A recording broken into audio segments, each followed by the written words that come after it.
Hello there, very good afternoon and welcome to Lunchtime News on TV1 for the Newsfirst, where the people come first. I'm Martin Satyanesan. Let's start off with a look at your headlines for this afternoon. USDFC, Adani Group and John Keels launches a 500 million USD development project at Colombo Port. No leave for postal workers for 3 days. Trade union refused to call off strike. 12ට ආරම්භ කරපු වැඩ වර්ජනය අපි හෙට මධ්‍යම රාත්‍රියේ 12 දක්වා ක්‍රියාත්මක කරනවා. Heated exchange in Parliament after MP Ashok Priyantha addresses the House. Heavy rain, gale winds and floods batter many areas in Sri Lanka. 17 people injured in bus accident on the Mathugama Kalutara road. Day 2 of the Gum at the Door-to-Door program underway across 3 districts. On to those stories in detail. The Chief Executive Officer of the National Medicines Regulatory Authority, Dr. Vijit Gunasekara, has been removed from his post. Sri Lanka's Health Secretary Janaka Sri Chandragupta stated that Dr. Vijit Gunasekara was removed from the post of CEO as per the decision reached by the NMRA Board of Directors. He said that following this decision, Dr. Vijit Gunasekara was summoned to the Health Ministry. The chairman, CEO and other officials at the NMRA faced allegations with regard to the importation of substandard medicines to the country. The NMRA chairman was recently replaced with Dr. Ananda Vijay Vikrama. However, Dr. Vijit Gunasekara continued to serve as the CEO and was alleged to have shredded a series of sensitive documents at the NMRA. A complaint was also filed with the Criminal Investigations Department over the incident. USDFC, Adani Ports and Zest Limited and JKH launched a project for the development of a deep water shipping container terminal in the port of Colombo with an investment of over $500 million. The U.S. International Development Finance Corporation, also known as DFC, announced it has committed more than $500 million to support the development of a deep water shipping container terminal in the port of Colombo, Sri Lanka, that will provide critical infrastructure for the South Asian region. DFC CEO Scott Nathan said Sri Lanka is one of the world's key transit hubs, with half of all container ships transiting through its waters, and DFC's commitment of $553 million in private sector loans for the West Container Terminal will expand its shipping capacity, creating greater prosperity for Sri Lanka. And this project is such a fantastic example of that with our partners at the Adani Group and John Keels. CWIT is going to make a difference going forward to help the global economy and especially to help the people here in Sri Lanka. DFC is open for business in Sri Lanka. In the last 4 years, we've taken our portfolio of investments from $20 million to now nearly $1 billion. And we're just getting started. We're involved in the agricultural sector, food processing. We're involved in education and healthcare. We're deeply involved in supporting small businesses through our support for financial institutions, support women's economic empowerment, a key element of economic development. But we're looking for more projects. This kind of large-scale infrastructure project is a fantastic example, and I'm sure is going to lead to more. And that's all in the context of the long-term relationship between the United States and Sri Lanka. We're celebrating 75 years of that relationship. I know that for decades and centuries to come, we're going to be close partners. And today, we're celebrating a great concrete example of that. Just over 2 years ago, the Adani Group, John Keels Holding, and the Sri Lankan Port Authority came together to work on the Colombo West International Terminal, or CWIT. Today, that joint strategic initiative is gaining a very powerful tailwind from the U.S. International Development Finance Corporation. We welcome the association of the DFC in funding the Adani's project. Further, this will be the largest FDI into Sri Lanka through a single project. As one of the world's largest port developer and operator, Adani Port and SEZ brings to this project not only our proven world-class expertise, but also our deep experience in infrastructure creation. When completed, this project will transform the socio-economic landscape not just in Colombo, but across the island, through thousands of direct and indirect new employment opportunities, and by massively boosting Sri Lanka's trade and commerce ecosystem. The project will transform us too, as it comfortably aligns with Adani Port and SEZ's journey to become largest container terminal operator in the Indian subcontinent region. With its naturally advantageous location, Colombo is a key transshipment waypoint in the Indian Ocean east-west trade lane. Adani and the CWIT will bring in greater synergies and service offerings, thereby improving the overall supply chain. Chief Executive Officer of the U.S. International Development Finance Corporation, Scott Nathan, called in President Ranil Wickremesinghe on Tuesday evening. The DFC said that in just 4 years, DFC has gone from under $20 million to now almost $1 billion invested across Sri Lanka. It added that President Ranil Wickremesinghe and CEO Nathan discussed opportunities to take DFC's partnership with Sri Lanka to the next level. US Ambassador to Sri Lanka Julie Chung posted in X that CEO Nathan and herself met with President Ranil Wickremesinghe to discuss economic reforms based on good governance and efforts towards attracting quality investment. She said that the United States is committed to supporting inclusive growth by empowering Sri Lanka's private sector. In a meeting with Sri Lanka's Minister of Power and Energy, Kanchana Wijesekara, on Tuesday, U.S. International Development Finance Corporation CEO Scott Nathan discussed the United States' continued support to energy efficiency and reforms undertaken by the Ministry of Power and Energy. According to the U.S. Ambassador Julie Chung, this includes the new DFC financing to support green lending, solar rooftops, charging stations and electric three-wheelers. Scott Nathan had expressed DFC's support for advancing investment in clean energy in Sri Lanka. U.S. International Development Finance Corporation Chief Executive Officer Scott Nathan engaged with Sri Lanka's top commercial and development banks on opportunities to scale DFC's portfolio across strategic sectors on Tuesday. The U.S. Ambassador in Sri Lanka said that during the roundtable discussion with Sri Lanka's banking sector, CEO Nathan emphasized that nurturing a robust private sector and harnessing the potential of private capital are vital for Sri Lanka's economic growth. U.S. International Development Finance Corporation Chief Executive Officer Scott Nathan also met with Central Bank Governor Dr. Nandalal Veerasinghe. During the meeting, what Sri Lanka and the U.S. can do together to ensure continued growth for Sri Lanka's economy was discussed. U.S. Ambassador to Sri Lanka Julie Chung emphasized that when private capital aligns with democratic reforms and fair, enforceable rules, a positive circle of progress and prosperity will be set in motion for the benefit of all Sri Lankans. Postal workers across Sri Lanka are on strike opposing the move to sell the buildings of the Nuwara and Kandy post offices. Postmaster R.G. Satkumar noted that consent was given to President's Secretary to hand over the Nuwara Post Office building to the Urban Development Authority in accordance with the government's policy of creating productive investment opportunities. He went on to note that engaging in trade union action at a time when efforts are being made to minimize the losses disrupts the aforementioned process. He urged the postal workers to step away from the trade union action and report to work. However, post offices across the country remain closed. This was the situation at the main post office in Nuwara.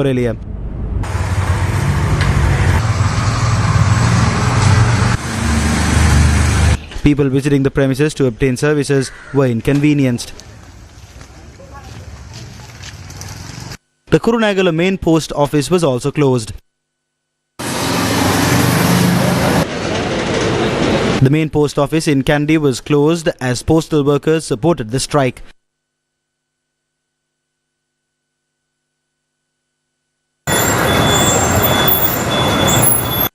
Postal workers in Anuradhapura did not report to work today.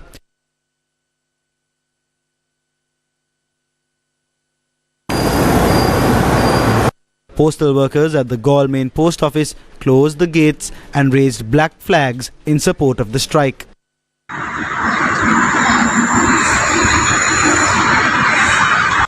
Postal workers attached to the main post office in Hambantota and the sub post office also stepped away from work.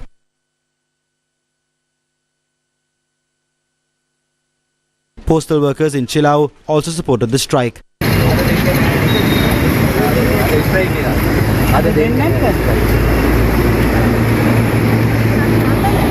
Postal workers are on strike at a time when the authorities have cancelled leave for all postal workers for 3 days. Convening a media briefing, the Joint Postal Services Trade Union said the union will continue their trade union action. මෙන්න මේ ගොඩනැගිලි දෙක තමයි රනිල් වික්‍රමසිංහ ජනාධිපතිවරයා විසින් තමන්ගේ ප්‍රබල බලපරාක්‍රමයෙන් තුල බලපෑම් කරලා විකිණීමට උත්සාහ කරා. එතකොට මේ ණය අරගෙන මේගොල්ලෝ and take commissions and engage in corruption. The people have to pay the price for the actions of these politicians who have become millionaires today. We ask Minister Bandara Gunawardena whether that price is being paid by selling the assets of the people. If the politicians brought the country into bankruptcy, it is the government's responsibility to rectify the mistakes. Therefore, the trade union action we started at 11 p.m. yesterday will continue until 12 midnight tomorrow. Tensions flared in Parliament after State Minister Ashok Priyantha made a comment on opposition MP Rohini Kumari Vijayaratna. මේ උද්දමනයත් එක්ක ගරු අගමැතිතුමනි ඒ මිනිසුන්ට බෙහෙත් ටික ගන්න විදිහකුත් නැහැ. ගරු මන්ත්‍රීතුමනි මම ඔබතුමාගෙන් අහන අතුරු ප්‍රශ්නය මේවර අයවැයෙන් මේ සඳහා වෙන් කිරීමක් කරනවාද කියන එක. අයවැය ලේඛනය හදන්න මුදල් ඇමතිවරයෙක් ඒක බොහොම රහසිගතව හදලා වැඩි කිරීම අඩු කිරීම කැපීම් බදු ගැසීම් මේවා ඒ වෙලාවට තමයි ගරු නියෝජ්‍ය කතානායකතුමනි ඉදිරිපත් කරන්නේ. ඉතින් මම දන්නේ A response given by the State Minister Ashok Priyantha to a question posed by SJB MP Rohini Kumarasiri with regard to providing relief via the budget led to a vocal protest from the opposition. Opposition MPs urged their chair of the House to ensure that derogatory comments are not made at female MPs, adding that the conduct of government MPs is despicable. The opposition MPs said the unparliamentary language was used by the State Minister in his response to the female MP and urged that the matter be directed to the Speaker for action. Prime Minister Dinesh Gunawardena said if such unparliamentary words were used, those words can be expunged. සහෝදර මන්ත්‍රීතුමියක් අද උදේත් මම අක්කේ කියලා කතා කරලා ආවේ මං සත්භාවයෙන්ම කිව්වේ උත්තරවලට එතුමිය සතුටු වෙන්නේ නැත්නම් අපි දන්නේ නැහැ සතුටු වෙන ආකාරය පිළිබඳව. හොඳයි. ඒ එතුමියට කාන්තාවකට නොගැලපෙන කුණු හර්පයක් කියවුණා.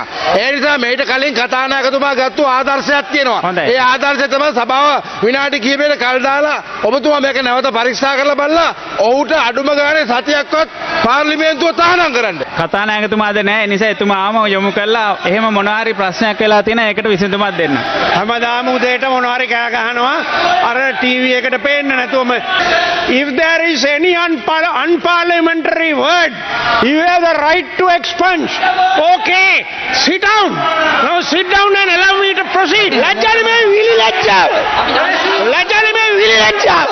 විරුද්ධ පක්ෂේ නායකෙක් ලැජ්ජා නෙමෙයි.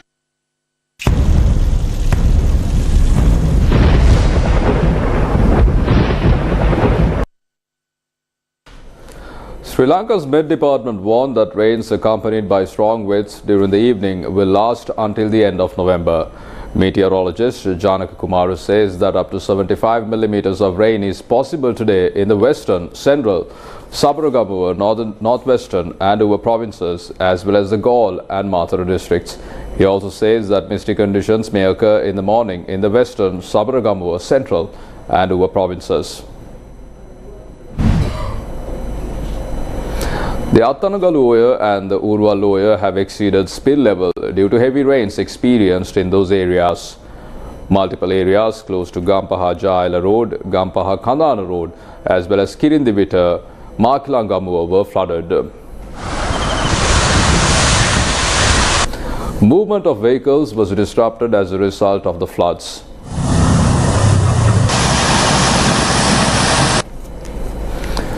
Several low-lying areas were flooded after the spill gates of the Muruthuvala reservoir were opened. Newsfirst correspondent said that the areas such as Hakuruvela, Udayaya, Kadiragoda were flooded. Sri Lanka police said that extreme weather conditions pose a risk of rockfalls and earth slips onto the Katagostora-Gannurua main road. The police is requesting the motorists to be vigilant when driving along the road. Multiple families are facing difficulties due to the threat of landslides in the Timiriai estate in Kadabat Satra, Gaul. Newsfirst correspondent said that this exact area experienced a landslide last year as well. Although an evacuation notice was issued, the locals say that they have no suitable place to seek shelter and thus are forced to remain in their homes.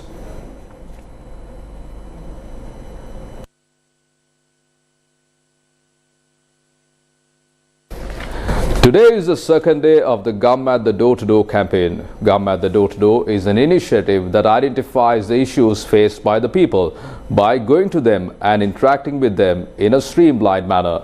The program is carried out for the second day together with the University of Peradeniya.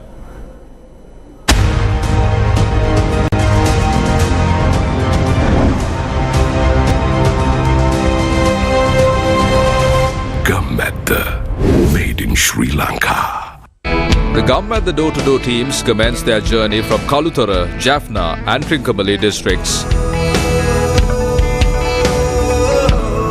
The Gum at the team in Jaffna district first visited the Sullipuram village, which is home to 210 families. Residents here do not have access to clean drinking water. They say the water that is available has high salinity levels, and it is this water that is used for cultivations as well. These villagers, who have already been battered by the economic crisis, urge for an immediate solution to drinking water crisis.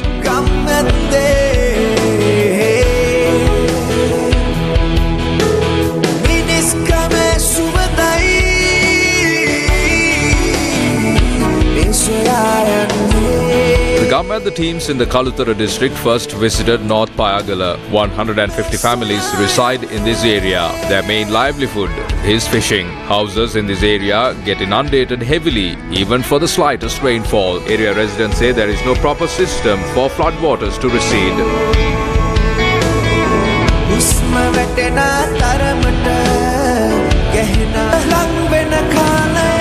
The Gum at the team in Trincomalee district visited the Sammavachativu village in Kinya Divisional Secretariat in the morning. There is only one road to enter the village. People are fed up of directing their issues to the authorities. Even though they have made many requests to the authorities to repair the road, a proper response was not given. Both the school and the hospital in the area are located on this road, which runs from Alankeni to Puravastipuram. The dilapidated part of the road ranges for 2 kilometers. Their only request is to fix this road. The Gum at the Door-to-Door programs aims to understand the woes of the people in a scientific manner and provide feasible solutions. Gum at the teams will visit many other areas tomorrow as well. Gum at the Made in Sri Lanka. Newsfirst with the people. 17 people were injured after a bus collided with a post in Galla Sena along the Mathugama Kalutara road.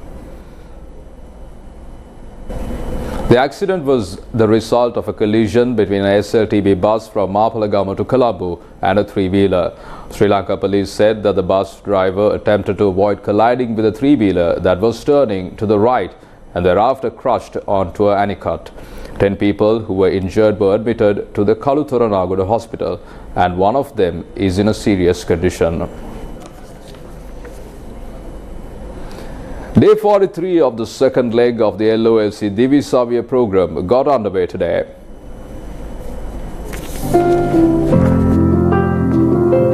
The second leg of the LOLC Divisavya program will provide school books and stationery items to schools with less than 100 students. Today's program took place in the Nuwara Eliya district. School books and stationery items were provided to students from the Godana Tamil Vidyalaya, Saraswati Tamil Vidyalaya, Wapahanok Tamil Vidyalaya, Lelomand Tamil Vidyalaya and to students at the Walapane Zonal Education Office.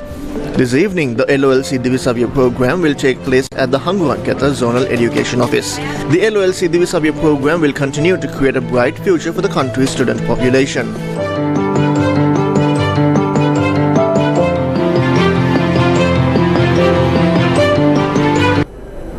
Sigiriya, one of the most valuable historical monuments of Sri Lanka.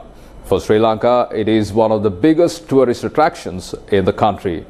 However, as of today, plastic pollution has become the biggest threat to this iconic rock fortress. Referred by locals as the eighth wonder of the world, this ancient palace and fortress complex has significant archaeological importance and attracts thousands of tourists annually. Archaeologists have only preserved the west gate of the fortress. However, historians know very little about the remaining three gates. Sigiriya Fortress Complex includes remnants of a ruined palace surrounded by an extensive network of fortifications, vast gardens, ponds, canals, alleys and fountains. The Central Cultural Fund says that close to 70% of the wall ruins on top of the Sigiriya rock have been destroyed as of today.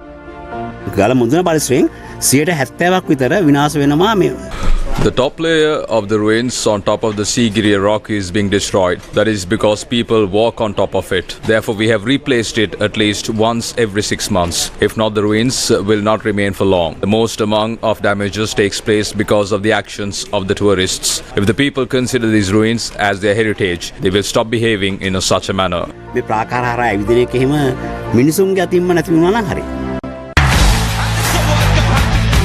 The official ICC Men's Cricket World Cup India 2023.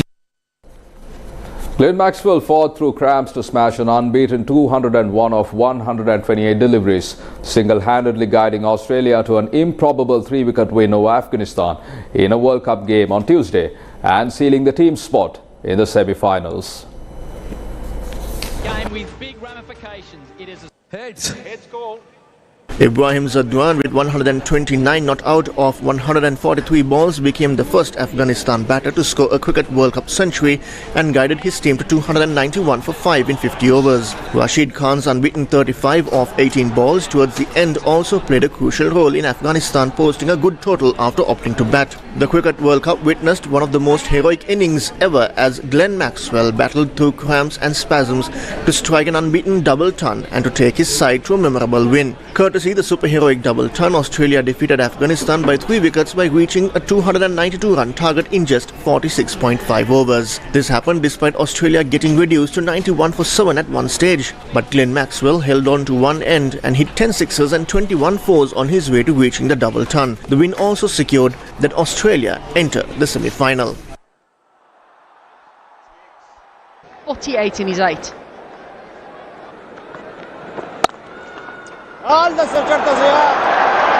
He's hot. Is on their feet. And Maxwell hits it! High! Can it make it? It does make it! Glenn Maxwell! Unbelievable! The most remarkable thing you'll probably ever see in cricket. Staggering!